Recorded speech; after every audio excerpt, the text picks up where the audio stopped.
Takror va takror aytaman, korrupsiya davlat taraqqiyotiga to'siq bo'ladigan, adolat va qonun ustuvorligini izdan chiqarayotgan, jamiyatda ishonch muhitini zaiflashadigan eng jiddiy tahdiddir.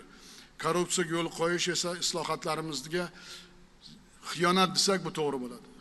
Xiyonat korrupsiya bilan agar biz korrupsiyaga yo'l qo'ysak, bu illatga qarshi kurashish bo'yicha 2026-yilda favqulodda holat e'lon qilamiz. 26-yil mana shu masalaga favqulodda holat korrupsiyaga qarshi e'lon qilmasak, mana aytgan raqamlarga erisha olmaymiz. Dunyo hamjamiyati bizga ishonishni sekinlashtiradi.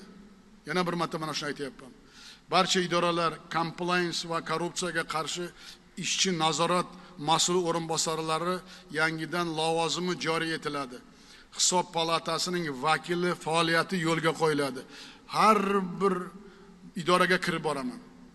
Qanday og'ir bo'lmasa ham har bir idoraga kirib ko'zimizni moshtak ochib, kimgadir yoqmasa ham aytamiz bu gaplarni.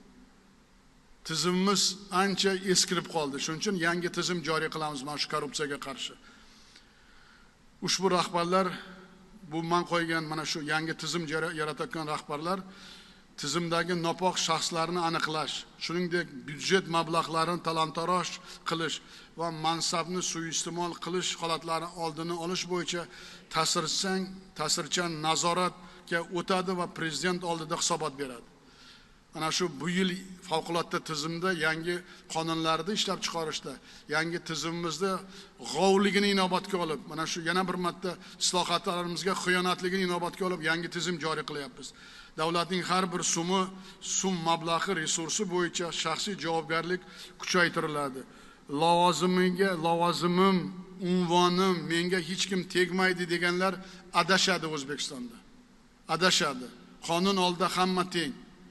Ichki ishlar, prokuratura, soliq, bojxona, moliya, bank, yirik davlat kompaniyalari, vazirlar va hokimlar bir so'z bilan aytganda bironta idora va tashkilot nazoratda chetda qolmaydi. Compliance xizmatining faoliyatiga to'sqinlik qilganlar korrupsiyaga sherik deb ko'riladi. Ana shuni bilinglar. Bu yangi tizim majbur bo'ldim bu tizimni joriy qilishga. Qulog'imga ko'p gaplar kelyapti. Bu deb baholanadi va javobgarlik shunga mos bo'ladi.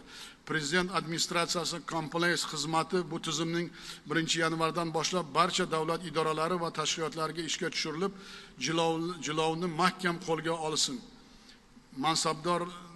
Mansabidan qat'iy nazar poraxo'rlik va suiiste'molchilikka bo'yicha har bir holat yuzasidan prezident administratsiya compliance xizmati shaxsan menga axborot qiladi. Hech kimga bo'ysunmaydi. Ana shuni bilinglar.